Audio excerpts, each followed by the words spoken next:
নমস্কার, জয় মাতারা, জয় গুরু বামদেব। আমি জ্যোতিষগুরু দ্রোণাচার্য। দর্শক বন্ধু, শুভ কাজে বেরোনোর আগে কি কি করা উচিত? কিছু আমাদের সুলক্ষণ কুলক্ষণ বলে তো জিনিস আছে। তো যে কাজগুলো করে বেরোলে আমরা যে কোনো কাজে সফলতা আনতে পারবো। নাম্বার ওয়ান হচ্ছে, শুভ কাজে বেরোনোর আগে কপালে শ্বেত চন্দন বা সাদা চন্দনের তিলক একটা পরে আপনি সেই কাজে যান। দ্বিতীয় নম্বর হচ্ছে, আপনি কোন রাশির জাতক নিশ্চয়ই আপনি জানেন। সেই অনুযায়ী যে রঙটা আপনার জন্য শুভ রাশি অনুযায়ী সেই রঙের পোশাক, অথবা অন্তত নিজের পক্ষে একটা রুমাল পকেটে রেখে আপনি যাবেন।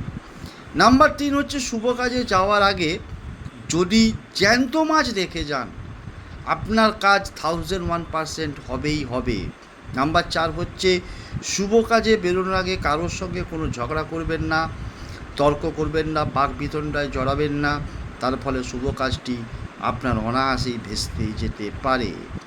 নাম্বার ফাইভ হচ্ছে, শুভ কাজে যাওয়ার আগে অবশ্যই একটুখানি জাস্ট আপনি চৌকাঠ থেকে যখন বেরোতে যাবেন তার আগে একটু টক দই এবং সঙ্গে একটুখানি চিনি মুখে দিয়ে আপনি বেরোবেন। দেখবেন আপনার যে কোনো কাজে অবশ্যই সফলতা আসবেই আসবে।